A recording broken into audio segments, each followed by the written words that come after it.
Thank you so much for being here. I've been running around for a long time now, talking to groups of people usually about my novels or various books that I've published, and I have a deep, deep fear that one of these days I will do one of these and no one will come. So thank you for once again alleviating that fear. It's a great privilege to have a retrospective.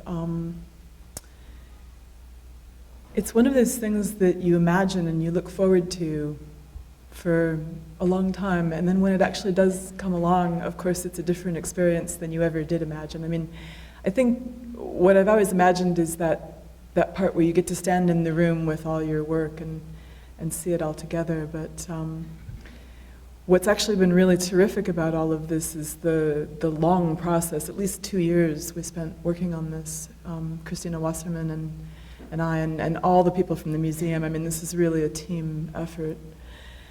And just the process of doing it causes you to look back, to reevaluate, to see your work in different combinations, and to have new ideas about things you made 25, 30 years ago. It also enables you to get a little distance from yourself, which I'm always grateful for, and to kind of be able to look at what you're doing with a slightly cooler eye. The slides I'm going to show you, not everything is in the show.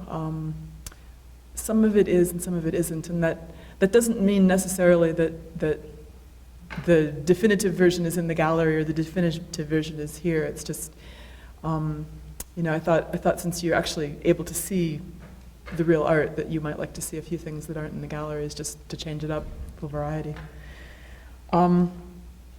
I always like to start with this particular painting because I'm so frequently asked, are you really an artist or are you really a writer? And of course the answer is both. Sometimes one more than the other. There are days when I get up and want to make a painting, there are days when I want to get up and write a novel. But of course, if you kind of average it out, I'm thinking about all of these things more or less continuously all the time. And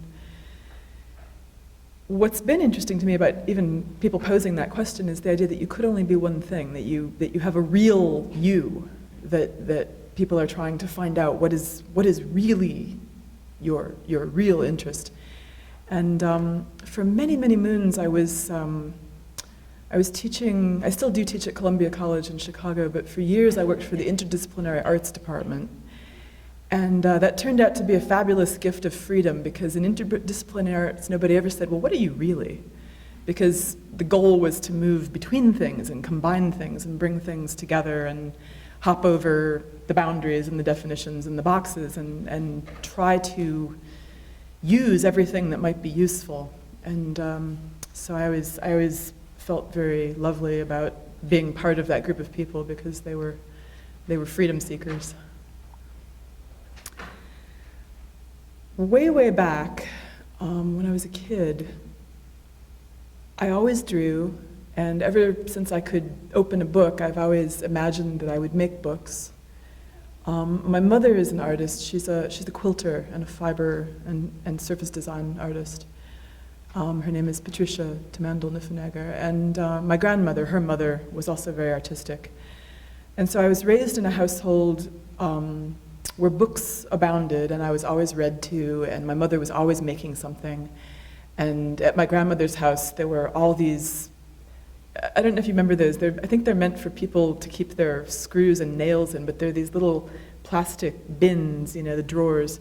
And my grandmother worked for a company that made gas masks. I know this is bizarre, but she was an accountant, and she would do their books. And she would bring home all these strange bits of things that were the result of the manufacturing process. And so we always had all these colorful bits of wire and strange pieces of hardware. And she just had an endless supply. She never threw anything out, which was kind of a problem, but we kids thought that was great. And my grandmother, she just let us delve and make and build, and she was somebody who was a little bit unconformist. And so from the very, very beginning, I understood that grown-ups make things, that it wasn't limited to children, it wasn't just something you did in school. And so I had, even when I was a small child, I had a great seriousness of purpose about it. You know, I felt like I was an artist just like my mom was an artist. And my work was taken seriously by my family. My father's a civil engineer, and he always felt hopeful that I would somehow develop this love of math, which never happened. When I was in high school, I went to a little tiny Catholic parochial school where we didn't get a lot of art instruction because the school was really small. So when I got to high school, it was this massive public school. There were 4,000 students and an art department and a music department and a theater department, and it was heaven. And so I got there and almost immediately got sick and had to stay home for a couple of weeks. And during that, I had an earache and was just like lying on the couch, you know, kind of moaning. And so my excellent mom went to the library and brought back this enormous stack of art books. And one of the things she brought in the stack was a book on Aubrey Beardsley. Can I have a show of hands? Anybody familiar with Aubrey Beardsley? Okay, excellent. You guys are really cool. Yeah, I do that periodically, and I get like 2 hands, and then I feel sad.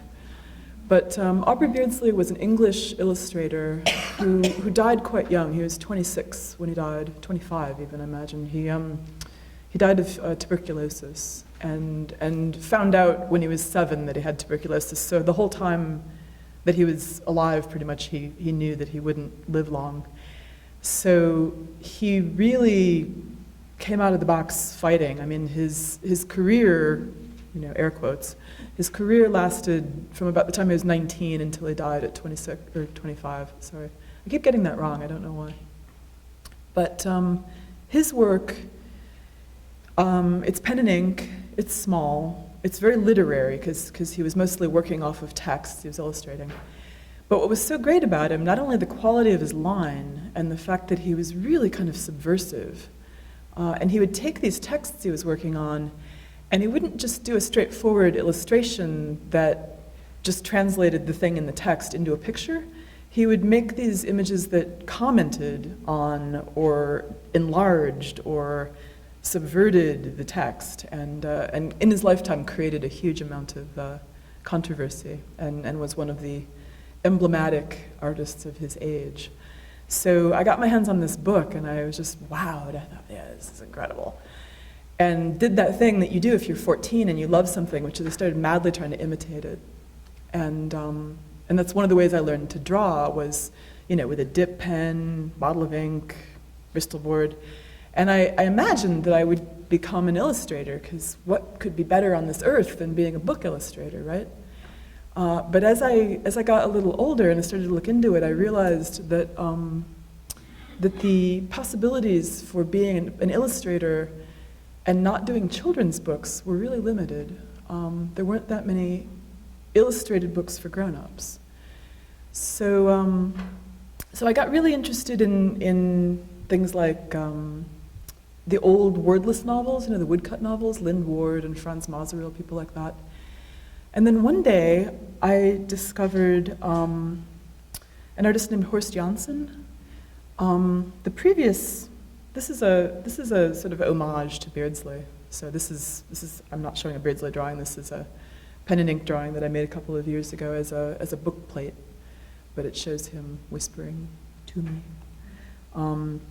This is a drawing from a show I did in Chicago at the Art Institute.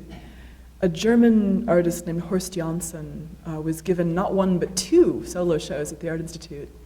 And this came along just as I was an art student at the School of the Art Institute. And I would go into this show every day and just be blown away by the beauty and just sheer power of Horst Janssen's work. And so, again, a long time later, this is me channeling Horst Janssen. I got together with a couple other people who were similarly wowed, and we did an exhibit called the Horst Janssen Tribute Show. And I kind of like it. You know, it's how bands make tribute albums. You know, we did a show where we just shamelessly imitated and channeled and copied.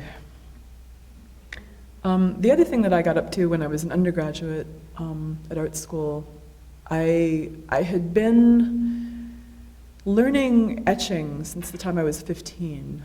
When I was 14 and I was making all these very imitative pseudo-Beardsley drawings, a friend of mine took a look at those and she said, well, if you like to draw like that, you should probably go meet Bill Wimmer and he'll teach you how to etch. And I didn't know what etching was, but I thought, well, okay, I'll just see what that is and find out what that's all about. And so I went to the high school's art office and knocked on the door, and this rather tall, owlish man in these enormous glasses stuck his head out, and I said, are you Mr. Wimmer? And he said, yes. And I said, Becky Heidemann says you will teach me how to etch. And he said, okay. And I mean, here I was, this total stranger student. He had never had me in a class, but he spent the next 3 years staying after school with me, because I was the only printmaking student, and he taught me etching and litho and woodcut and all kinds of other things. He was one of those teachers who truly do love to teach. I mean, for him it was all about passing on knowledge and skills, and he was incredibly, he was a brilliant model of what an artist is and what a teacher is. He's the reason that I ended up wanting to teach at all. So by the time I got to the School of the Art Institute, I had already had a certain amount of experience as a printmaker. And when I was 19, I was keeping a sketchbook, and I started making all these drawings of this character who was running around in a skirt and long gloves, but no shirt. And she seemed very much like somebody in a dream to me. And I was making drawings that had nothing to do with each other, but I decided I would see if I could try to make them into a story.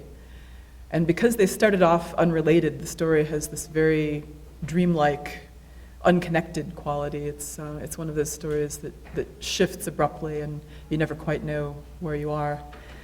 But this is one page spread from that. And so when I graduated from the School of the Art Institute, I had finished this first artist's book. You can see this entire project down in the galleries.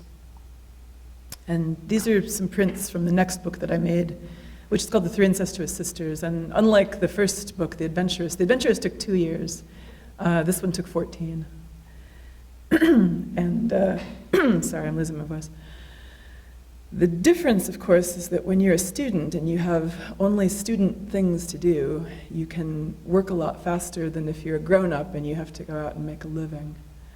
So during the period that I was making The Three Incestuous Sisters, I was getting my first apartment, I was going to Europe for the first time, I was having a full-time job. My full-time job was being a picture framer, which I would recommend, at least briefly, for anyone who wants to be an artist, because it gives you interesting skills and exposes you to some god-awful art. And it's good that you should see really bad art, because it makes you think about why it is bad. And again, this is down in the galleries, so I will skip more or less right over it. But the experience of working on things for a very long time is something that I really treasure. It really enables you to put a lot of thought into it and to go far beyond what you might have initially imagined the project to be.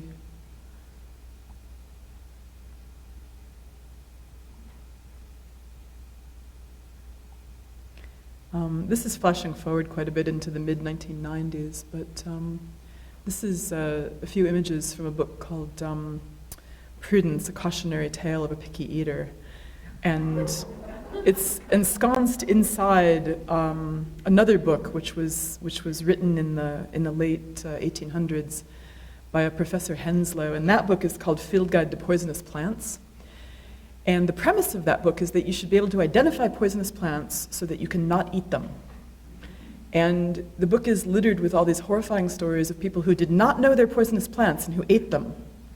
And bad things happened. So I was approached by Tricia Hammer, who's a book artist and a designer for Sherwin Beach Press, which is a small press in Chicago.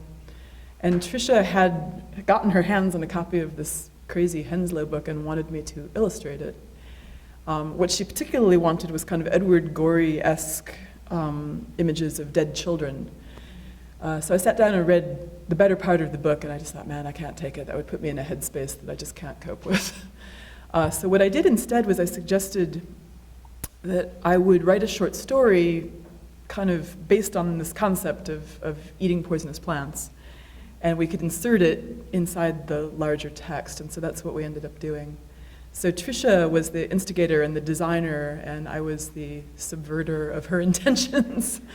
But the story of Prudence is a story of a young anorexic, although that word is never used, who has managed to starve herself into a coma. And while she's in her coma, she's being visited by this very skeletal messenger who's coming to her with invitations from the folk at her local cemetery, inviting her to various picnics and feasts. And so she reluctantly shows up to these various parties. They're all seasonal, so the one we were just looking at is spring, and now she's being invited to summer. But she'll never eat anything. She doesn't want to eat anything at these parties, and everybody else around her is having a great time, even though they're dead.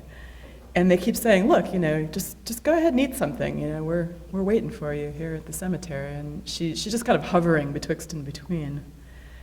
And the seasons go along, and her family despairs of her. This is fall. We're having the Hunt Ball picnic. I was going to a cemetery outside of Chicago and having a great time photographing. I'm sure people wondered what I was up to. So this is the last and final invitation. She's been told this is the last party she's going to be invited to. And so here we are in the Christmas ball in the crematorium with all the urns, and she's finally taking a sip of this very poisonous wine. And so she gets to die, and everything's great, and she gets to party forever with her friends in the cemetery. I've been accused of glorifying suicide, which is never my intention, actually. But I do have an interest in a kind of very thin barrier between worlds. I should also issue the caveat that I don't actually believe in an afterlife, but in fiction, I'm really interested in all the things that fiction can do and all the places it can take you to that reality doesn't seem to offer. This is a series of drawings that I have been making for the past 15 years or so. This is called 19th Century Hair. This drawing is called Allegory of Time, and this is someone who is very young and would like time to hurry along. She's got her whip and her watch, but all too soon she will discover that it's going faster than she meant or wanted it to go.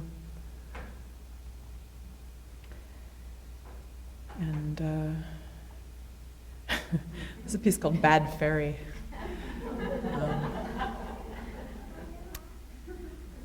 I make a lot of self-portraits, and it's not because I think I'm so gorgeous. I was campaigning for this to be the cover image on the catalog, and everybody recoiled in horror. I'm very happy with the painting we did choose, but everybody's like, oh no, you look terrible.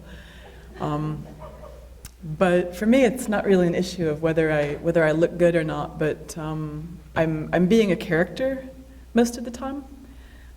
If you know the work of Cindy Sherman, for example, she's also somebody who's always not really being herself, even though she's right there in the photo. This is a painting that makes me a little sad every time I see the image of it. I made it for somebody I was dating. It's called Flirt. I'll probably never see it again because I gave it to him for Christmas and he promptly vanished. So I don't know, maybe he was just freaked out by it somehow, I don't know. This is a painting that we hoped we could put in the exhibition, but we can't find it. Out of everything I've made, it's the one thing we couldn't track down. So somewhere out there is a little lost painting on someone's wall. It's funny, too, how this happens. I mean, you can't control your work once you have sold it or given it or whatever. The boyfriends who disappear, the collectors who you can't contact, you just have to throw up your hands and hope that someday in some garage sale somewhere they'll resurface. But this painting's called Bad Luck. And it's part of a series I was doing about superstitions. So this has to do with the superstition of opening umbrellas indoors causing bad luck. What I love about the superstitions was that they were so visual and strange. This one is a very, very old drawing, I think from probably the early 90s. I can't remember the date on this, but it's called Two Very Small Waists. And you can see this, the skeleton's kind of measuring to see if she's thin enough yet.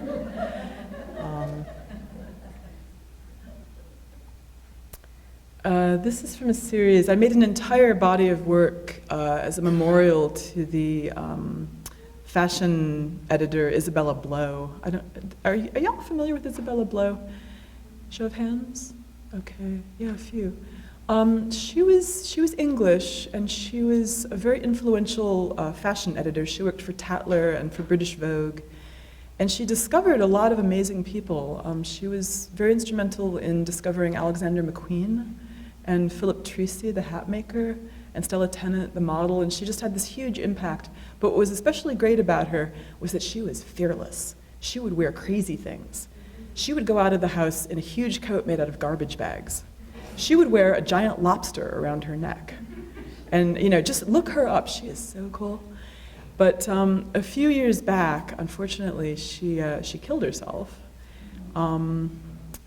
And I just felt so depressed about this because she was somebody I had really been sort of just admiring from afar for years and years and years. I couldn't believe how wonderful she was, and the idea that she was gone.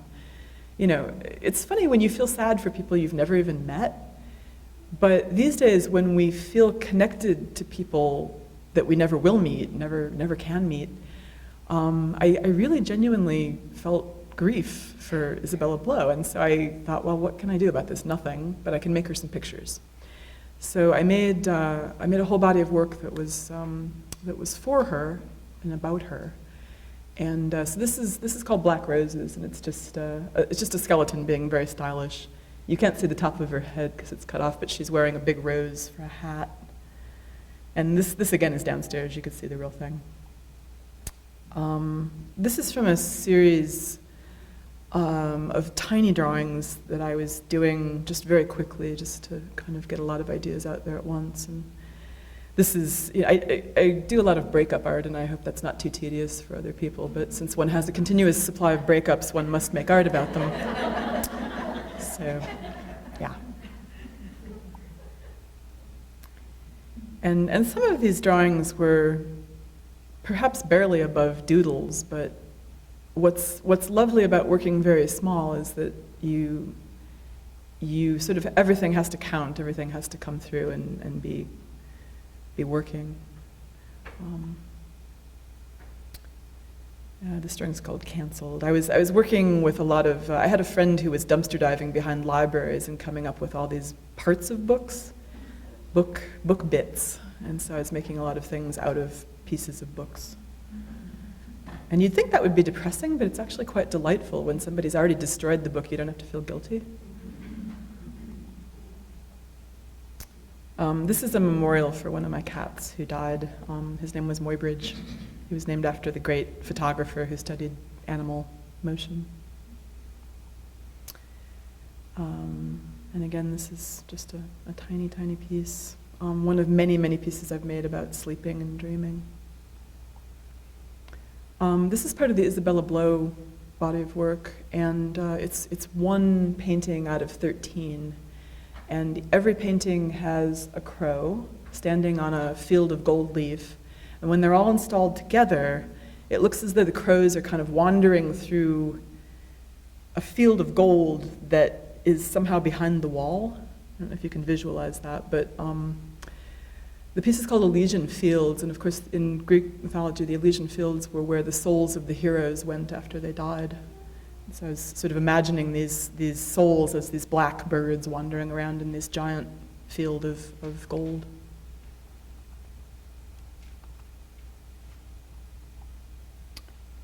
And more tiny drawings. As you may or may not know, I'm obsessed with birds, but I cannot explain why. These days, if you go to art school, you have to explain everything, and I find that a little tedious. So So I try to have things I can't explain.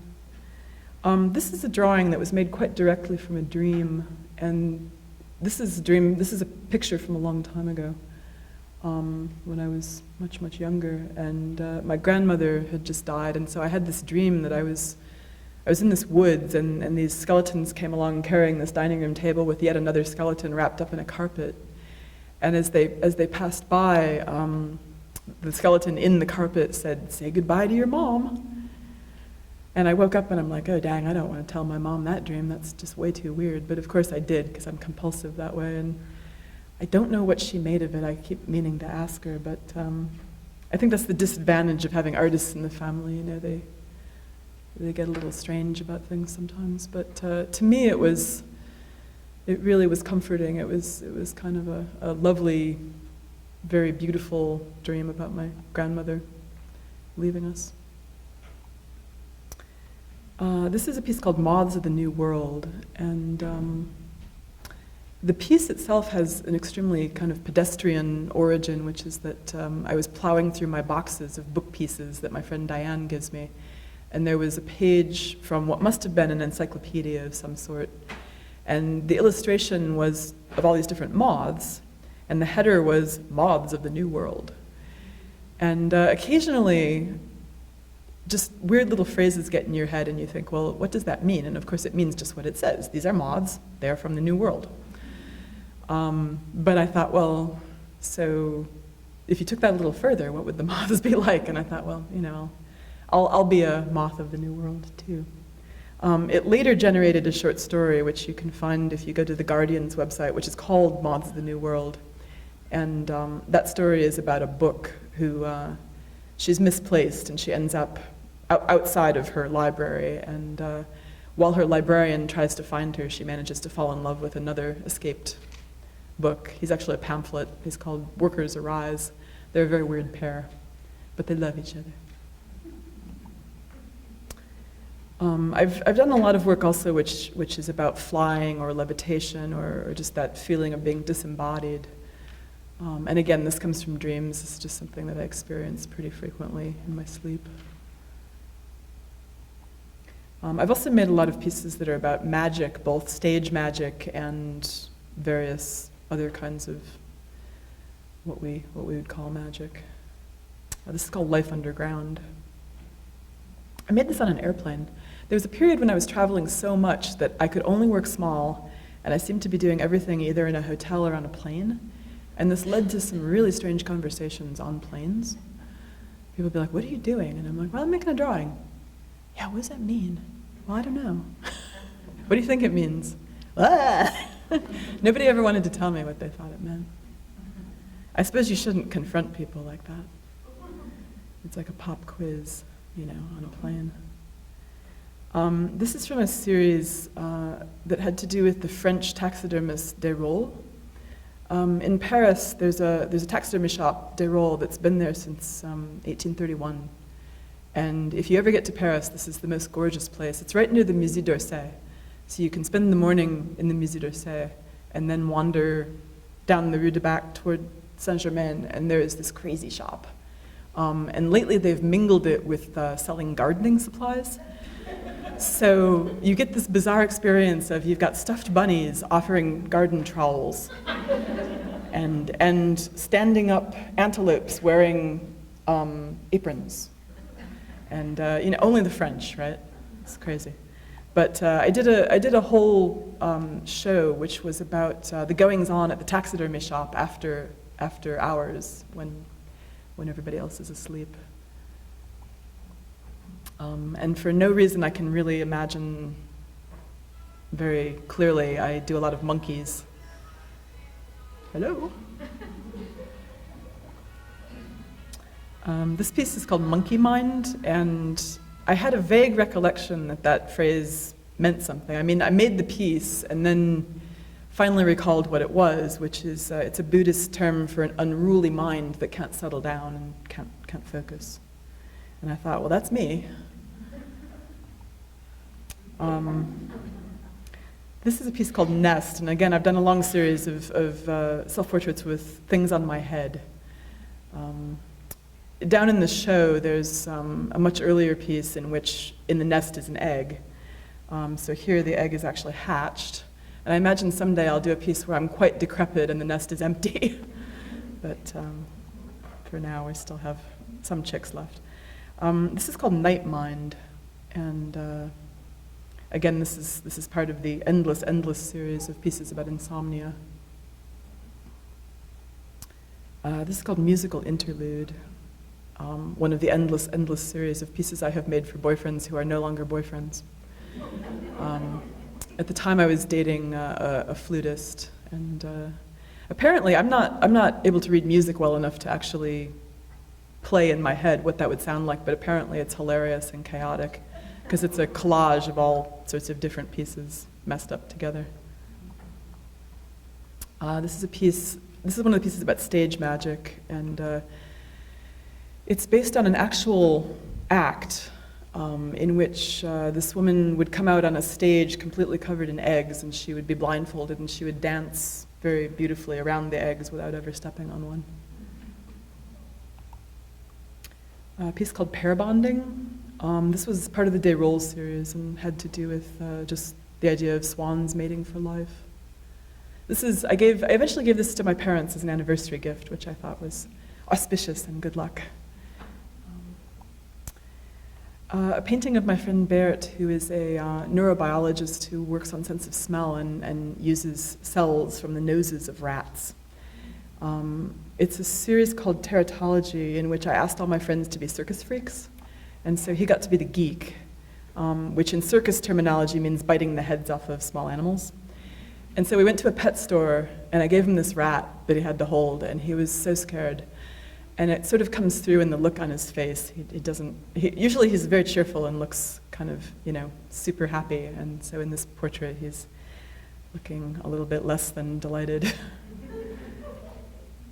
This is another painting from the same series. This is my friend Amy Madden, who's an artist. And she's being the strong man of the circus. She's holding up the whole world. And the piece is called Atlas. She's an extraordinarily delicate person. She's very, very thin, and so I like the idea of kind of inner strength holding up the whole world. This painting's in the show. It's from the same series. This is my friend Pamela Berry being a midget. The piece is called Pam and Zuzu. In reality, of course, Pam is a normal-sized person and Zuzu is a normal-sized cat. But for circus purposes, she was the midget. Pam was my partner for many years in my studio. We had a letterpress studio together called Green Windows. And she's also a book artist and makes really gorgeous, very small books. Mary Kennedy, who is another partner of ours in Green Windows. This is a piece called The Hermaphrodite. And I ended up giving this as a present to Mary and her partner, the artist Linda Kramer, as a kind of an anniversary gift. So this was for her. Everybody got to be a kind of circus freak that somehow reflected something about themselves. So Mary, it's funny because she has a slightly disapproving look on her face, but she actually really likes the painting. I'm always very edgy about doing portraits because I really want people to like them. I don't want people to feel like they were, abused in any way by being depicted. Again, these are older pieces. This is called Vampirus. A piece called The Letter. More breakup art. Yeah, she wouldn't have said exactly when it ended, but she knew it was over now. I do not do these to cheer myself up, I don't think. This is one of my all-time favorite things that I've ever made. It's called Reader Spider. And I'm always kind of excited at making art that has anything to do with books or reading or anything. And I just kind of love her nonchalance and how the spider looks like it's really interested in whatever she's reading. This was a drawing of a fetal skeleton, so it's kind of a piece about losing a baby, or a baby being lost. It's called He Sings a Little Song of the Womb. And more pictures of me wearing hats. This is my one and only Philip Treacy hat. And it was made for the Isabella Blow body of work. More cheerful art.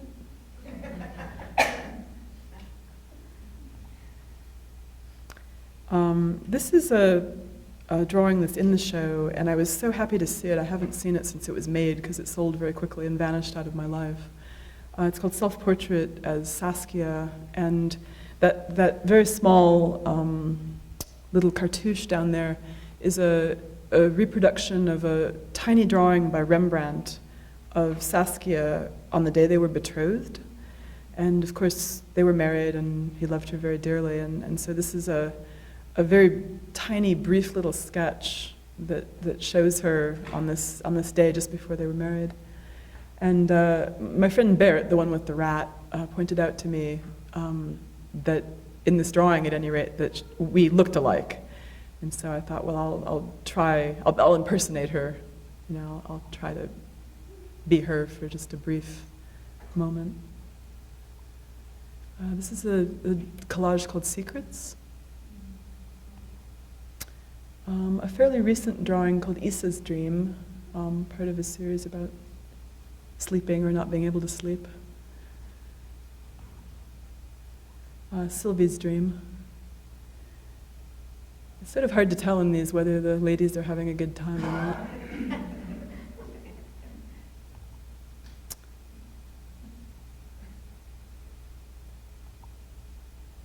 This is another one that I'm fond of. I don't know about you, but I constantly have this feeling that I'm not quite in my bed. You know, you wake up and you've been running or something.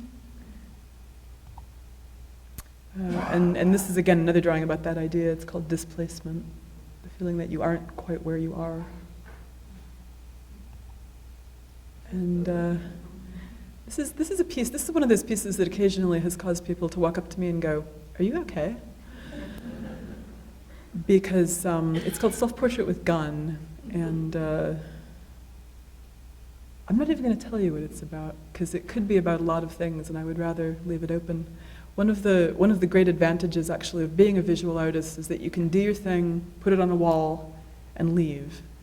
And the thing will continue to sit there doing whatever it does, and people will have their various interpretations, and hopefully those interpretations are interesting or effective, but sometimes it's better not to explain. So if anyone has questions, I would love to try to answer them. Or we could just sing. No one ever takes me up on that. Yeah?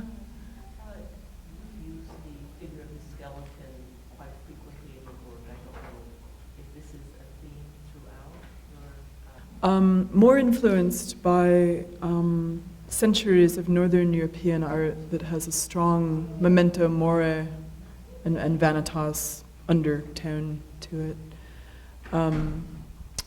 There's a lot of, especially in the history of printmaking, there's a lot of these dancing skeletons, the dance of death, all that sort of thing that I saw when I was very young and just beginning to study prints.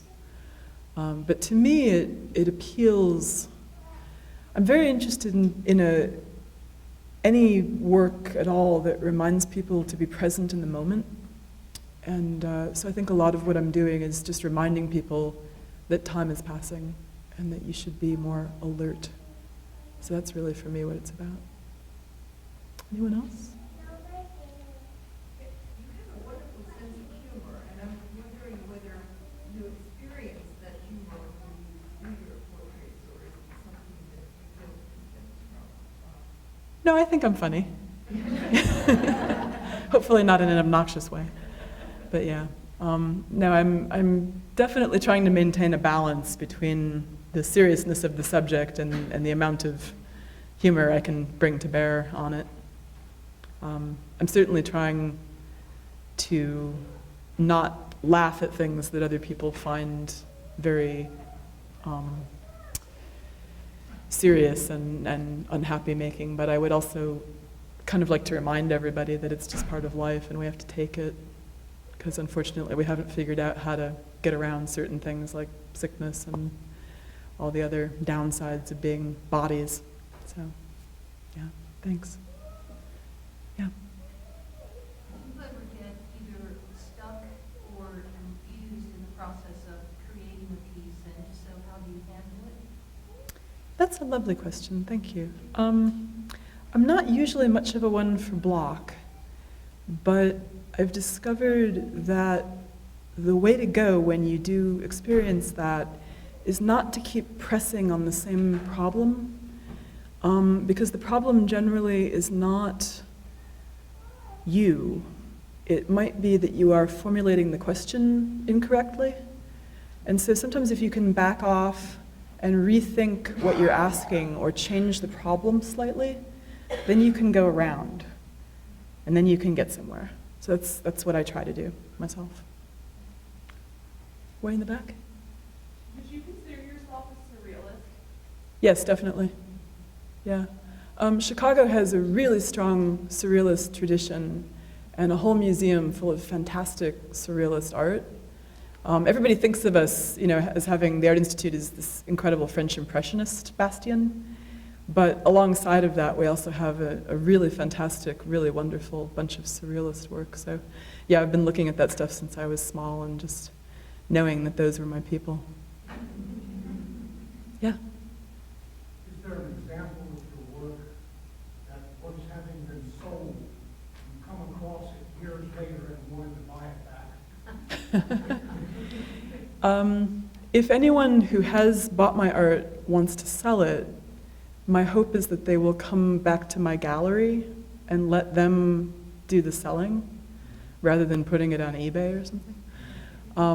I don't typically buy back my own work because I like to have some of my own work, but typically the work does more good in the world if it's out somewhere and not sitting in my house.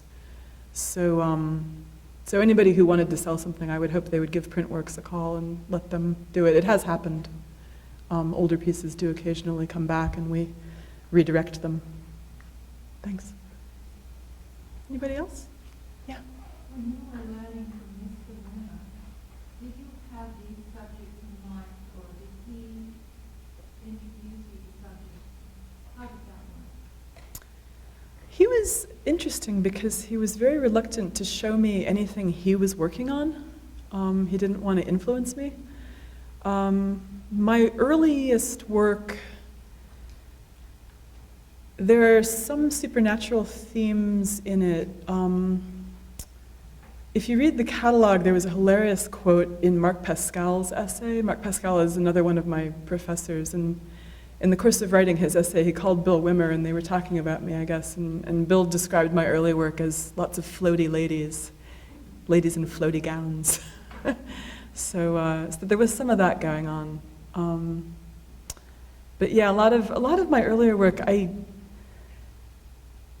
wanted, like a lot of adolescence, I was trying to claim experiences that I hadn't really had yet.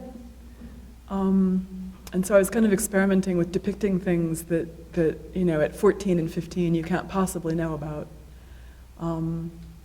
So there were a lot of, disheartened lovers and people being mournful and all that. It was me tapping into this weird, kitschy Victorian tradition that I didn't really understand. So yeah, that work's all in a drawer somewhere. I keep thinking about setting it on fire. But yeah.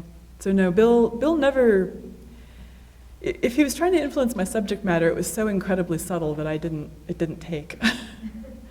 His own work is actually also somewhat surrealist. He was a student of Vera Burdick, who was another Chicago surrealist. Yeah. A lot of your work seems to feature death. Yeah. Do you have fascination with death?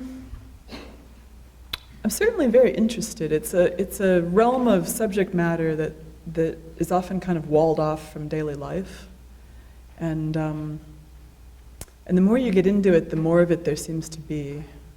When I started volunteering at Highgate Cemetery, I was spending, during the time it took me to write my second novel, which was 7 years, I was really immersed in thinking about death, just because that novel is set at Highgate Cemetery. And so I know more stuff than you need to unless you are, working at a funeral home or something.